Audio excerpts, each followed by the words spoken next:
Agad namin na isinugod sa malapit na hospital si Austin, nawalan ito ng malay, kaya grabe ang kaba ko, di ko na alam anong uunahin ko sa sobrang dami at sabay-sabay. Nang makarating kami sa hospital, ay ngayon ko lang napansin na puro dugo ang mga kamay ko. Bumabalik sa aking alaala noong nawala sa amin si Freya, sobrang daming dugo nun. Isinawalang bahala ko iyon, upang malaman kung maayos lang ba si Austin, dito rin isinugod si Arturo.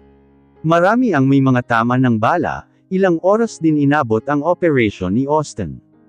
Hindi ako mapakali sa kakalakad ko, ang anak ko naman ay nakaimanang, kaya ako lang ang nandito naghihintay sa balita kay Austin. Ilang oras ang nakalipas, ay lumabas ang doktor, at sinabing okay na ang patient, antayin na lang na magkamalay na ito. Ayon sa doktor ay bagbog ang katawan nito, kaya mabilis nawalan ng malay si Austin ng tamaan ng bala. Habang kausap ko ang doktor, ay dumating naman ang mga magulang ni Austin, ang ina nito ay umiiyak. Siguro nakarating na ang balita tungkol sa anak nila. Napatingin pa ito sa akin, akala ko pa magagalit ito sa akin. Pero niyakap ako nito, at tinanong pa kung maayos lang ba ako. Maayos ka lang ba? Wala bang masakit? Nag-aalalang tanong nito sa akin, ito ang word na gusto ko marinig kay mommy, na minsan ay di ko man lang narinig sa kanya. Umiiyak na tumungo ako dito dahil sa saya at tuwa, dahil sa concern pa rin ito sa akin, kahit na napahamak ang anak nito. We are all okay na po, ligtas na po ang anak namin at ako po. Sagot ko dito. Nagulat pa ang ina ni Austin sa aking sinabi, oo nga pala hindi pa iyon namin ipinaalam sa mga magulang ni Austin. Anak, do you mean may anak kayo ni Austin? Gulat na tanong nito sa akin. Yes po, 4 years old na po siya ngayon, at baby boy po. Masayang sagot ko dito. Agad ako niyakap muli ng ina ni Austin ng napakahigpit dahil sa magandang balita ko. Maayos na ba si Austin? Tanong ng ina ni Austin sa akin. Yes, po inaantay na lang po magkamalay si Austin, magalang na sagot ko sa ina ni Austin. Pumasok kami sa private room ni Austin, hanggang ngayon ay parang natutulog lang ito sa higaan, ang anak ko naman panay daw ang hanap sa akin. Bawal naman ang bata dito sa hospital, dahil baka makasagap ito ng sakit dito. Pinangako ko na kapag okay na si Austin, at nakalabas na ay ipapakilala na namin ang anak namin sa kanila. Excited naman sila na makilala ang baby boy ko, tiyak na mas lalo silang matutuwa, dahil sa kamukha ito ni Austin. Umabot ng isang araw bago nagkamalay si Austin, akala ko pa noon di ako nito naalala. Nang magising ito ay agad ako nito hinanap. Where is Vianney mom? Tanong agad nito. Galing kasi ako ng banyo nang hanapin ako nito, kahit na siya ang napahamak ay ako pa rin ang iniisip nito. I'm here, thanks God at okay ka. Umiiyak na saad ko dito at niyakap ito. Ouch baby, may tama pa ako. Masakit alam ko nang gigil ka na sa akin, pagbibiro pa nito sa akin. Ikaw kahit muntik ka na mapahamak, puro ka pa kalokohan, sermon ko dito. Dumating naman ang mag-asawang sina Tyler at Triana, nabalitaan kasi nila nangyari kay Austin, si Tyler naman ay kinikibulang ako kapag may mga tanong lang, marahil ay medyo galit pa din ito sa aking nagawa, and I understand naman yun. Masayang nagbibiruan ang magkaibigan na sina Triana at Austin, ang sarap tignan ng mga tawanan bilang magkaibigan. Bilasan mo magpagaling dyan, paano mo masusundan si baby Ezekiel niyan, nakahiga ka dyan. Biro nito. Don't worry gusto mo kambal pa isunod ko, di ba baby? Biro nito sa akin, ako naman ay di ko alam ang isasagot ko sa sinaad ni Austin, habang ang mag-asawa ay tinuwanan kami sa biro ni Austin. Aba dapat lang nasundan mo na, at saka magtino ka na para di katagwan ng anak, para na rin wala ng kawala sayo. Sagot na pabiro ni Triana kay Austin. Ilang oras din nagtagal ang mag-asawa, biniro pa nga kami kung sa hospital ba daw namin gagawin ang kambal na plano ni Austin. Aba ang loko sumagot pa, na kung pwede lang daw siya gumalaw. Tigilan mo ako Austin sa kalokohan mo ako kinabahan sa pinaggagawa mo, lagot ka kay daddy pag ininwan mo ako. Sagot ko dito. Tinawanan lamang ako nito, at pinalapit sa kanya upang may akap ng mahigit. Kapag nangako ako tinutupad ko Osti, at ang pangako ko sa'yo di ba I will marry you, malambing na saad nito sa akin. Dahil doon namuo ang mga luha sa aking mga mata. And also hihingiin ko muna ang kamay mo sa mga parents mo, at titira tayo sa aking mansion. Saad nito sa akin habang yakap ako. Everything seems okay, not until nang biglang may babaeng sa tingin ko ay medyo bata ito ng konti sa akin, maganda ito at ang hubog ng katawan ay napakaganda para sa edad nito. Kumar-ipas ng takbo ito kay Austin. At dahil doon ay napa-atres ako sa kinatatayuan ko, parang ako pa nahiya sa yakapan nilang dalawa. Awkward na tumingin sa akin si Austin. Hindi ko alam kung ayaw ba ni Austin, dahil mukhang di siya comfortable sa babae. Hi, excuse me, asawa ko yang yakap mo. At sino ka ba? Masungit na tanong ko dito. Tumingin sa akin ang babae, at mula ulo hanggang paa ako tiningnan. Aba, nakakabastos tumingin di porke may anak na ako ay di na ako mukhang fresh. Nilabanan ko ito ng tingin, at mukhang di papatalo ang babae na ito sa titigan namin. And excuse me too, I'm Austin girlfriend, confident na sagot nito sa akin. Si Austin naman ay di alam ang gagawin, kung kanino ito titingin sa aming dalawa, at based naman sa mukha ni Austin ay natatakot na ito sa klase ng pagtingin ko dito. Baby, let me explain this, okay? Hear me out first. Pag-aagaw pansin nito sa akin. Okay, may kikinig ako at siguraduhin mo na valid yung explanations mo. Akala ko ba kahit wala ako, walang ibang babae? Masungit na tanong ko muli kay Austin. Siya si Emma Castillo, and baka alam mo na ang rumor na kumakalat na GF ko itong babae. Mali yun at wala akong relasyon dito, and for your information Emma, I already clarify na sayo na I don't have feelings to you. If pinilit mo ang daddy mo ipagkasundo ka sakin, nagkakamali ka na tatanggapin ko iyon. Dahil I have already wife and son, at ang asawa ko na iyon ay nasa harapan mo, sana respetuhin mo ang asawa ko, okay? And besides, bata ka pa, makakahanap ka ng mas deserve sayo. Explain ni Austin sa aming dalawa. Ang babae ay tila iiyak na sa sinabi ni Austin. Walang kung ano-ano ay umalis ito sa aming harapan.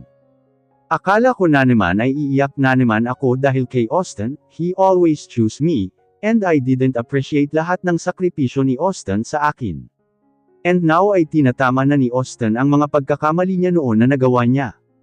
3 days nang makalabas na ng hospital si Austin, at nagpasalamat din ito kay Arturo sa pagligtas sa amin ni Baby Ezekiel. Etong lalaki na ito ilang araw pa lang nakalabas, lumalabas na ng pagiging makulat, kahit nakabenda pa ang mga sugat ay panay ang kalabit sa akin, akala mo di na masakit ang mga sugat, dahil doon ay nakabawi ako dito pang bibitin nito sa ginawa niya noong nakaraan. Please, isa lang kaya ko naman, kita mo itong naglalakihang muscles ko. Pagbibiro nito sa akin, nagyayabang na naman, akala siguro ay nadadaan niya ako sa malalaking biceps niya. Ikaw di pa totally heal ang mga sugat mo, kung ano-ano na naman yang iniisip mo. Saway ko dito. Okay, nagbibiro lang naman ako, by the way gusto nila mama na pumunta tayo sa bahay namin, at kasama si Baby Ezekiel. Saad ni Austin sa akin, kahit na nagkita na kami ng mommy ni Austin sa personal, ay nahihiya pa rin ako dito sa mga nagawa ko. What if di ako magustuhan ng mommy mo, lalo na sa mga nagawa ko? Nag-aalalang tanong ko dito. Calm down, napakabait ng mga parents ko. At maiintindihan nila ang nagawa mo, I swear, okay. Magtiwala ka sakin baby, pag-aalo nito sa akin, upang mawala ang aking kaba. Kinabukasan ay dumalaw muna ako kila ate, nakauwi na ito galing hospital, at si Kuya Steven ay binawian naman ng buhay. Feel ko kasalanan ko kaya nagkaganon, pero inisip ko na para naman kay Austin yun. Buhat ko si Baby Ezekiel nang lumapit sa akin si Austin, nakaayos na ito at handa na umalis. Hi Baby Ezekiel, ang pogi naman mana kay Daddy, malambing na saad ni Austin kay Ezekiel, habang nagmamaneho ng kotse. Sa ngayon ay totally healed na ang mga sugat nito, at natatakot ako na baka mangulit na ito sa sinasabi niyang kambal. Ilang minuto lamang ng aming biyahe ay nakarating na kami sa kanilang bahay, medyo naninibago pa ako nang makapasok muli ako dito, dahil huling punta ko dito ay nung tinaboy ako dito ni Austin. Don't be scared, okay? Pagpapakalma ni Austin sa akin. Kahit kabado ay tumuloy pa rin ako, gusto ko na makilala ng maayos ni Ezekiel ang kanya lolo at lola, Ilang taon din noalay ito sa kanila, at ngayon ang tamang panahon na makilala nila ang aking anak.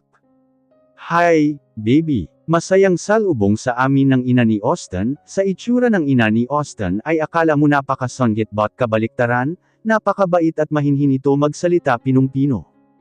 Ang lolo at lola naman ni baby Ezekiel, ay tuwang-tuwa naman sa aming anak. Biniro na din kami ng magulang ni Austin na sundan na namin si baby Ezekiel, besides 4 na ito. Hindi ko nga alam paano ako sasagot sa magulang ni Austin sa kanilang sinabi, na sundan na daw si baby Ezekiel. Sasabihin ko sana may atraso pa po ang anak niyo, nahiya naman ako baka di ako magustuhan kung nagkataon. Ilang taon ka din nawala, and I understand naman kaya nagawa mo iyon. May pagkatarantado talaga itong si Austin, pasensya ka na Viana, by the way kamusta ang ate mo? Tanong ng ginang sa akin. Okay na ang ate, nung nakaraan na araw pa po nakalabas si ate. And I'm so sorry po na nailayo ko po si baby Ezekiel sa inyo ng ilang taon. Paghingi ko ng paumanhin dito. Tama nga ang sabi ni Austin, napaka-understanding ng kanyang ina, and I'm so grateful na naiintindihan nga ako ng ina ni Austin. Sa totoo pa nga ay inaaya pa ako ng ina ni Austin samahan ito mag-mall. Napakahilig din pala nito mag-shopping, and I guess magkakasundo kaming dalawa ng ina ni Austin, ang anak ko naman ay masaya na nakikipaglaro sa kanyang lolo. Ngayon pa lang ay alam ko na spoil ito sa mga grandparents niya, at pati na rin kay Austin. Dinala nila ito sa taas kung saan ang kwarto ni Austin dati, na puno ng mga laruan na sasakyan. Inaaya na namin ito umuwi, at umiyak lamang ito, ayaw na sumama dahil sa marami itong toys dito. Nakiusap na lang ang magulang ni Austin, na iwan na lang muna namin sa kanila ang bata. Okay lang naman sakin, ang kaso di ako sanay na iwan ito, pumayag na lang din ako, dahil sumagot agad ang makong na sige daw, edi wala na akong choice. Alam ko kung ano ang tumatakbo sa isipan ni Austin, aba sinamantala ng makong na wala ang anak namin, may pakindat-kindat pa sa akin. Ikaw kaya ka lang pumayag may binabalak ka. Sermon ko dito. Syempre ngayon na natin gawin ang kambal natin, sakto wala pa si baby Ezekiel, pang-aasar nito sa akin. Nang makauwi kami ay agad ako nito hinaklit palapit sa kanya, may pakindat pa ito sa akin. Ganito ba talaga kapag walang babae ng ilang taon? Agad ako nito binuhat ng pa-bridal style paakyat sa aming kwarto, tumatawa lamang ako dahil sa kalokohan mo Austin. Hindi pa rin ito talaga nagbago, ganun pa rin napaka-maloko talaga. Nang makapasok kami sa aming kwarto, ay agad ako nito hinalikan sa aking labi.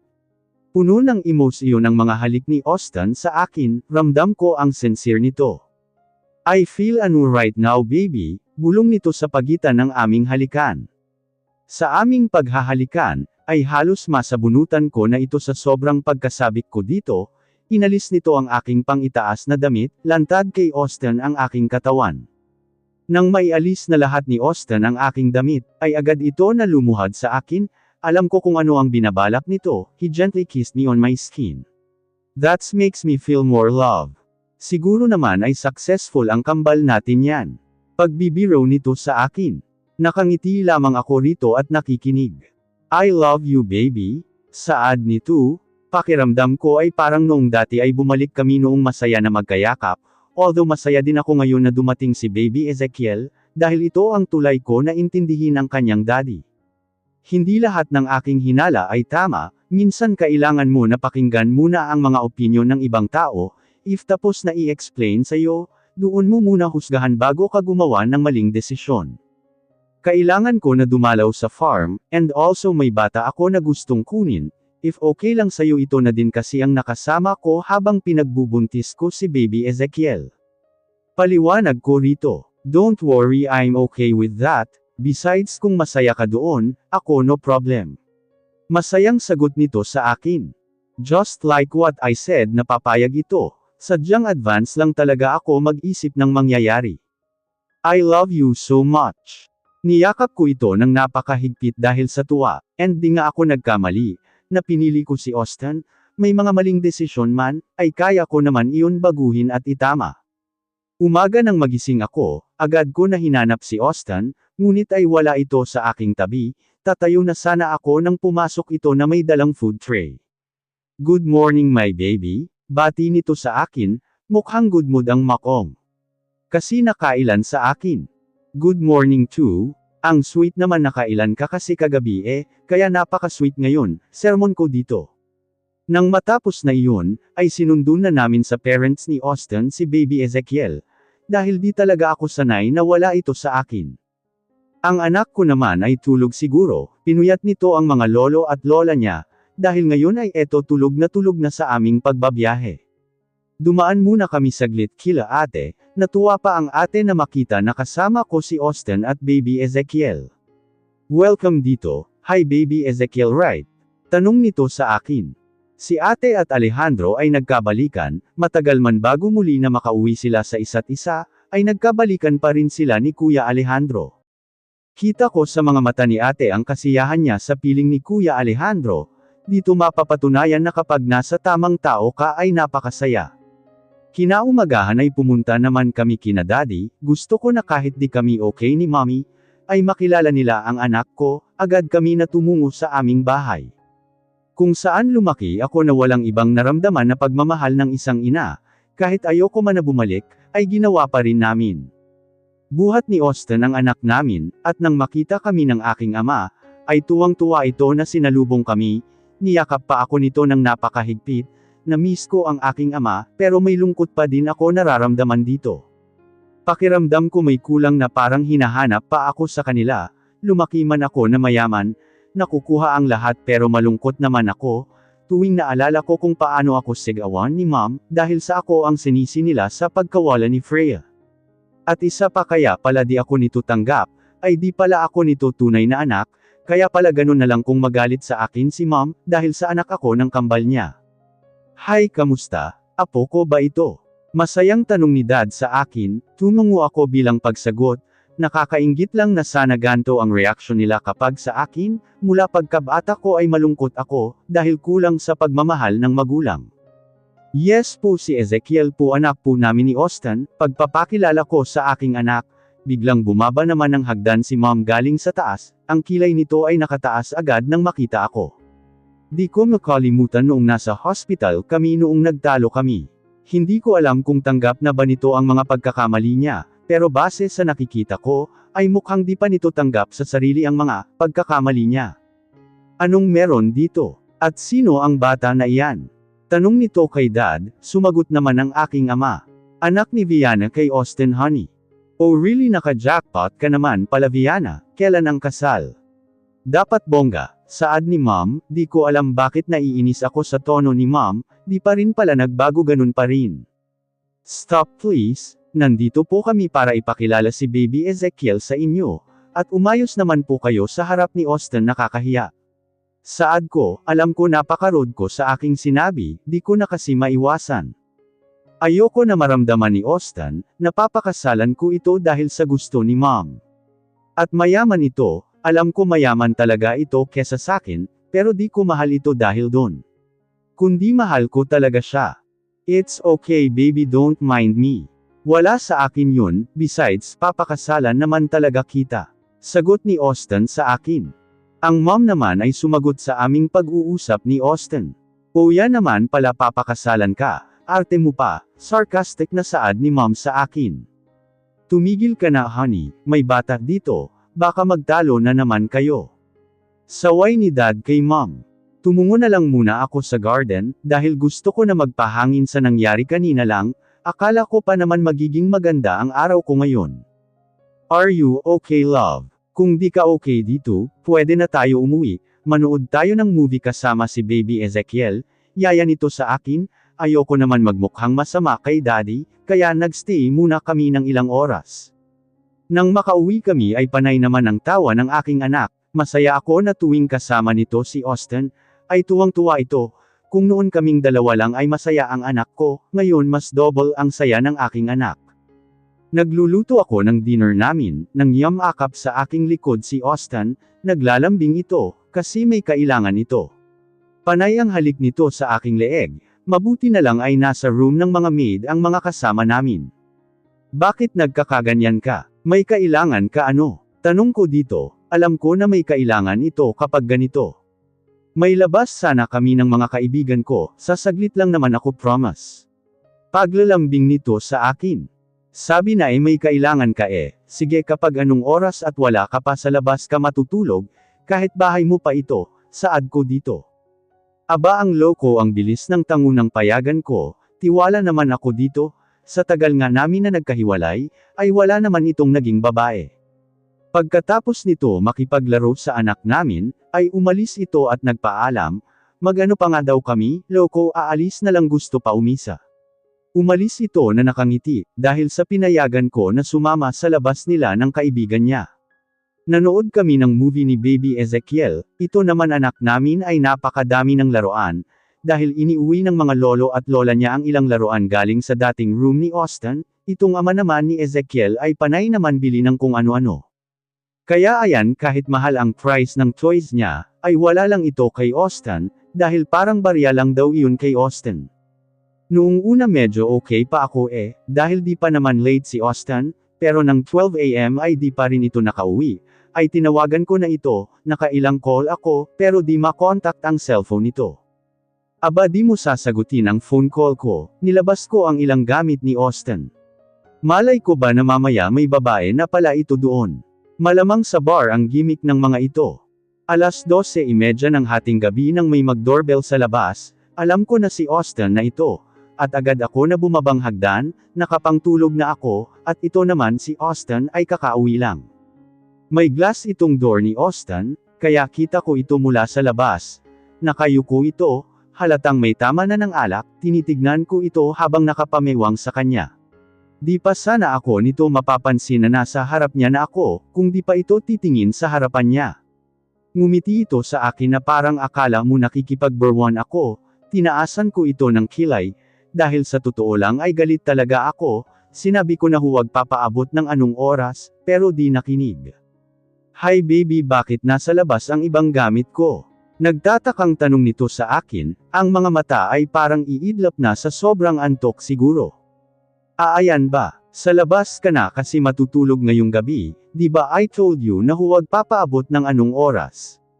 At talagang nakapatay pa ang phone mo sermon ko dito. Akala ko sasagot pa ito ng katwiran niya, nang may iangat ito na hawak na paper bag na branded na bag. Sira talaga tong lalaki na ito, alam paano ako papaamuhin.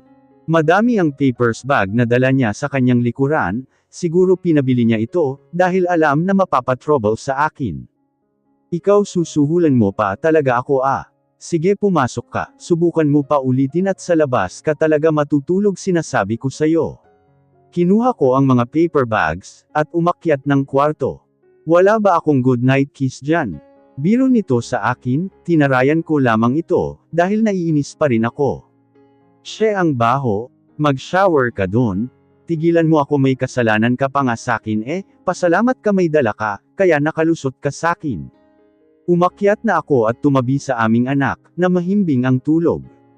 Ngayon palang iniisip ko na, napakadami ng mamanahin nito sa amin ng ama niya, at I hope ang second baby namin ay baby girl naman, para naman big brother na siya. Nakapwesto na ako, nang may yamakap mula sa aking likod na amoy galing shower, nahimasmasa na siguro ito sa pinaggagawa niya kanina. I love you baby, I'm so late, napasaya lang kami ng mga kaibigan ko, saad nito sa akin. Kung masayahan din kaya ako, na huwag ka pa uwiin sa sarili mong bahay Biro ko dito, panay ang halik nito sa aking balikat at leeg. Tumigil ka Austin, nandito ang anak natin, pigilan mo yang sarili mo, saway ko dito. Kinabukasan ng umaga ay na-late ito ng gising, nagmamadali pa ito na magbihis, dahil may big clients daw ito na meeting ngayon. Kahit di pa kumakain ay dumiretso ito sa company niya, nagpaalam lang ito sa amin ng anak niya at umalis na. Naisip ko naman na dalhan na lang ito ng breakfast niya sa office nito. Itong anak namin ay iiyak kapag di ko isasama, kaya wala akong choice na isama na lang. Pagkarating namin doon ay nagtinginan naman ang mga employee sa amin ng anak ko. Di ba yan yung naghahabol kay Sir Austin? At talagang nagpaanak pa kay Sir Bulungan ng mga ibang employee. Akala siguro nila di ko rinig ang pinag-uusapan nila na ako yun. Agad ako na lumapit sa front desk ng company, upang ipaalam kay Austin na nasa baba kami. Hi, pakisabi kay Austin na nandito si Vienna, nakangiting saad ko dito sa babae. Ang mga ibang employee sa gilid, ay tuloy pa rin sa bulungan nila. Ma'am, wait lang daw po, bababa daw po si Sir Austin, thank you, have a nice day ma'am. Saad ng babae sa akin. Maya-maya lang ay nasa baba na si Austin, at si Ezekiel naman ay agad na tumakbo sa kanyang ama. Daddy, play, play, sigaw ng anak ko sa kanyang ama. Behave ka lang baby, may nag-wow or right. Saway ko dito. By the way, anong meron? May kailangan ba kayo? Tanong nito sa akin. Eto breakfast mo since di ka nag-breakfast sa bahay. Abot ko dito ng almusal na niluto ko. Okay, thank you baby. Attention. This is my soon-to-be wife, and also my son. Gusto ko na malaman nyo na sila ay isa sa mahalaga sa buhay ko, please be good to my wife and son, okay? Saad nito sa mga employees niya. Ang iba ay tuwang-tuwa na makilala kami, pero di talaga mawawala ang mga inggit sa buhay. Ganon lumipas ang mga araw namin, weeks ang lumipas, at I found out na I'm pregnant with our second baby. Di pa alam ni Austin dahil sa nasa work pa ito. Inaantay ko ito na umuwi, nang tumawag sa akin ang secretary nito, na aksidente daw ang boss niya, kinakabahan na sumakay ako ng kotse, aking pinagtataka na bakit di papuntang hospital ang biyahe namin. Ibang daan kaya nagpapanik na ako, ang driver naman ay kalmado lang, habang ako di ko alam ang gagawin. Mali po ata ang nadaanan natin kuya, awkward na saad ko dito. Di ako nito sinasagot, seryoso lang ito sa pagmaneho ng kotse. Nang maya-maya ay ibinaba ako nito sa isang lugar, na puno ng makikinang na ilaw. Napakaganda, ang mga luha ko ay nagsipatak sa sobrang saya ko, ito ang inaantay ko noon pa man, ang may magpahalaga sa akin. Napaka-effort nito para sa akin. May babaeng umalalay sa akin, nakapirang ang mga mata ko, dahil napag-utusan lang daw. I know naman na si Austin ang may pukanan nito, kahit di ko nahulaan pa. Nang huminto na kami, ay mas maganda dito, si Austin ay nakatayo sa gitna, at may hawak na roses para sa akin, lumapit ito sa akin nang makita na grabe na ang pag-iyak ko. Don't cry please, nag-surprise lang ako, umiiyak ka na naman, ang ganda-ganda ng baby ko, huwag ka na umiyak okay. Pagpapatahan nito sa akin. Ikaw kasi nakakainis ka. Akala ko napano ka na, tapos yung naghatid pa sa akin lalo pa ako kinabahan, sa ibang daan kami dumaan, instead na sa hospital. Sumbong ko dito. Tinawanan lamang ako nito sa aking mga sumbong. Syempre para naman may thrill ang surprise ko sayo. Saad nito sa akin. He kissed me on my lips. Ang mga luha ko ay magtutuluan sa sobrang saya ko ngayon, sayang at wala si baby Ezekiel, at di niya nakita ang lugar na ito. Pinunasan nito ang mga luha ko at lumuhad sa akin. I didn't expect na ngayon niya ito gagawin. Akala ko simple surprise dahil bumabawi. Will you marry me? Syempre may choice ka pa ba, dati nga ikaw pa gusto mag-prop sa akin. Biro nito sa akin. Kapal mo napaka-confident mo paano kung mag-no ako? Sige nga. Syempre yes ako, di pwede hindi masyadong maangin ka lang talaga. He hugged me tight, na parang walang bukas. And I have also surprise to you. Austin, I'm pregnant again. Masayang balita ko dito. Wait what? Really totoo ba? Di makapaniwala na tanong nito sa akin. Yes, I'm really pregnant with our baby. Nakangiting saad ko dito. Isinuot nito sa akin ang singsing na kanyang dala, napakaganda nun, at halos maiyak ako sa sobrang saya ng nararamdaman ko. Nagpicture kami na aking pinakita, na we are officially engaged na. Maraming bumati na kaibigan, kasama na ang mag-asawang Tyler at Triana. Naging maingat sa akin si Austin, dahil sa ngayon niya lang daw mararanasan na alagaan ako, na konsensya ako na second baby na namin ito, pero first time niya palang ako maalagaan. Kinabukasan ay pinuntahan na namin si Kate, para official na maging parents niya na kami, masaya si Kate na malaman niya na kukunin na namin siya, dahil matagal na niya iyong pangarap. Ang anak ko naman ay tuwang-tuwa sa magiging ate niya, dahil matagal na din ito kilala ni Ezekiel, kaya masaya ang anak namin. Inaalagaan at pinag-aral namin sa maayos na paaralan si Kate, na parang tunay na anak namin ito. Napakasaya ko na nabago ko ang mga kasalanan ko na nagawa ko noon. Hindi pa huli para itama ang mga pagkakamali. Naging maislan ako sa pagbubuntis ko sa anak namin, minsan ay naaway ko si Austin, dahil naiirita ako sa mukha niya. Mabuti na lang at mapagpasensya si Austin sa akin. Naiinitindihan naman daw niya, dahil nabasa niya na daw na moody talaga ang mga babaeng buntis. I'm sorry if inaaway kita, hingi ko ng tawad dito. Wala iyon, I understand you naman Han, tsaka normal na maging moody ka talaga, baka ako pa maging kamukha ng anak natin, pinaglilihian mo ata ako eh. He laughed at dahil ganun nga daw ang kasabihan. Ilang buwan ang lumipas, at kahit kailan ay di ako dinalaw ni Mom, siguro ay masama pa rin ang loob nito sakin, na aking hinayaan na lamang. Kahit ganun ay napakasaya ko, na naipanganak ko ng maayos ng second baby namin. Napakasaya naming lahat nun, nang dumating si Mom naka-wheelchair ito, at mapatla ang balat. Hindi ko alam na may sakit ito, dahil sa wala akong balita sa kanya, dahil baka lalong magalit ito sa akin kung kukulitin ko. Lumapit ito sa akin na umiiyak. I'm so sorry anak, napaiyak ako dahil sa ngayon ko lang ito narinig na humingi ng tawad, at tinawag ako na anak niya. Napamahal na din kasi ako dito, kahit na hindi maganda ang trato nito sa akin. I'm sorry din po, napatawad na po kita matagal na, umiiyak na sagot ko dito. Hindi ko na pinatagal ang sakit na nararamdaman ko dito, pangit nga naman na magtanim ka ng sama ng loob sa ibang tao. Pagkatapos ko manganak, ay ilang buwan lang ang pinalipas at ikinasal kami ni Austin. I'm so happy na ang dream na ikasal sa taong pangarap ko, ay nangyari na at may masaya pa kaming pamilya. Si ate at kuya Alejandro naman, ay official na nagsama, at pumayag na rin ang mga magulang namin na ikasal sila, humingi rin ng tawad si Mom kay ate sa mga nagawa nito noon, at napatawad naman ito ni ate. At ang balita ko naman kina Arturo at Lizel, ay next year ang kanilang kasal. Biniro pa ako ni Arturo na nagsumbong daw si Lizel sa daddy nito, kaya next year agad ang kasal nilang dalawa. I'm so impressed nga, na hindi hadlang ang parents ni Lizel sa relasyon nilang dalawa, sa katunayan ay boto pa sila kay Arturo para sa anak nila.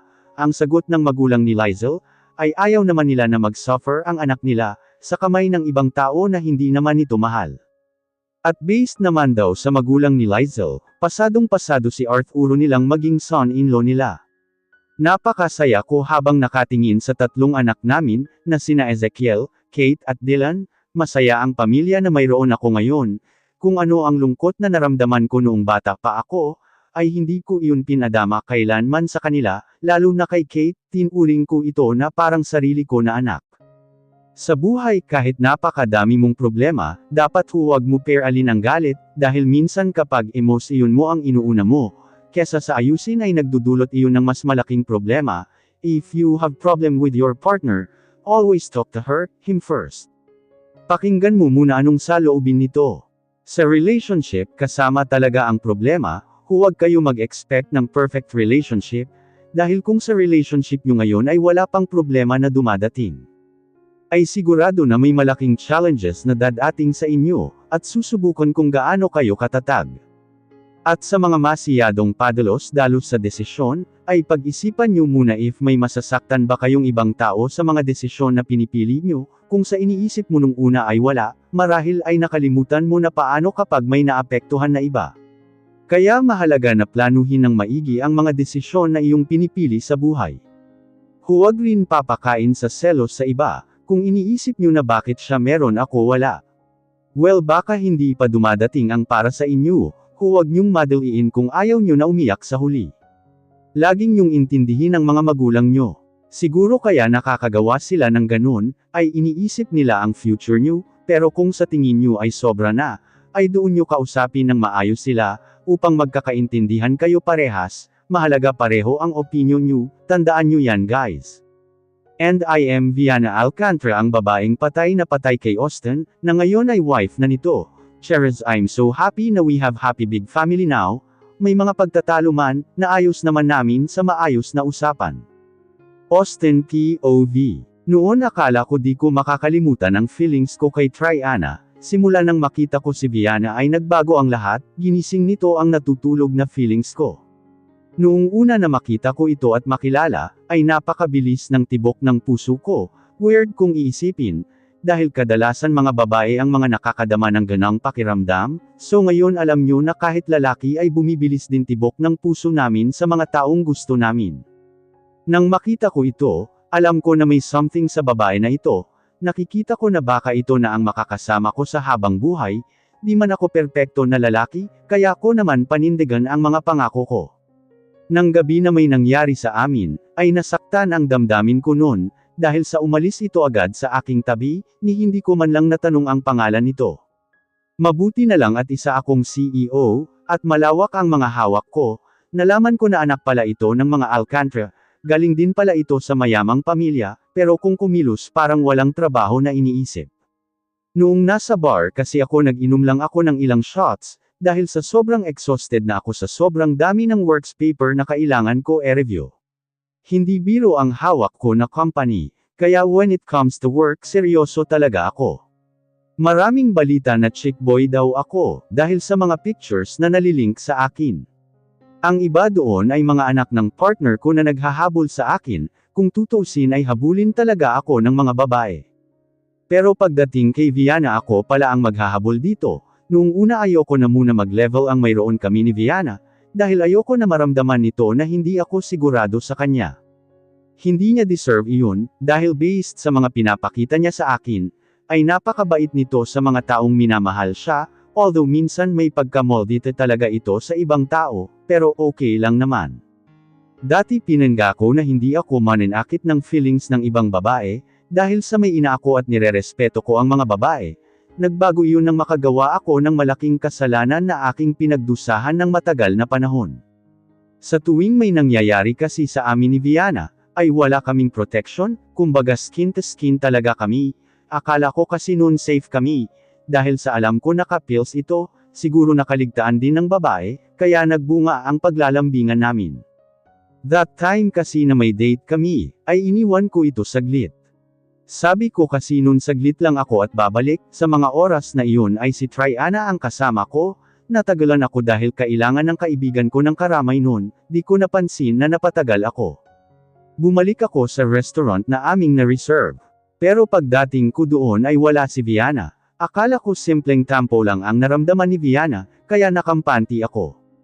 Noong umuwi ito ay tila wala sa sarili si Viana, alam ko na may mali. Kasalanan ko kung bakit ganito ito ngayon. Di ba ang sabi ko ay antayin mo ako? Galit na tanong ko kay Viana. Wow! Ikaw pa ang galit. Really Austin, isang oras ako nag-antay, pero di ka dumating. Mukha akong syunga doon nag-aantay sa'yo. Sagot nito sa akin. I'm sorry okay, pero di ka dapat umalis doon. Paano kung may nangyari na masama sa'yo? Pagdadahilan ko dito, totoo na nag-aalala ako dito nang di ko ito maabutan doon sa place. Aalis na ako, doon muna ako sa kondo ko. Walang gana na saad nito sakin. No, dito ka lang. At saan ka ba galing at umaga ka na umuwi? Sunod-sunod na tanong ko dito, dahil sa umaga na ito nakauwi. Gusto mo malaman, I slept with other man. Diretso lamang ang tingin ko dito. Parang naestatwa ako sa aking narinig, di ko alam kung tama ba ang aking narinig o nanaginip lamang ako. So, parang pinapatunayan mo na malandi ka. Sarcastic na tanong ko dito. I know na masyado foul ang word na aking nasabi, nadala ako sa emosyon ko, kaya nasabi ko iyon. Dahil sa aking sinabi ay agad ako sinampal ng malakas sa aking cheeks ni Viana. I deserve that slap. Huwag ka na magpapakita sa akin Viana. Galit na sigaw ko dito. Nagpatalo ako sa emosyon, kaya ito ang naging dahilan ng labis na hindi namin pagkakaintindihan naming dalawa. Ilang linggo na nagkulong si Viana sa kanyang kondo. I know na nandoon lamang ito, dahil sa nakamasid ako sa paligid nito. Galit ako dahil nagawa niya iyon, akala ko pa naman siya na talaga.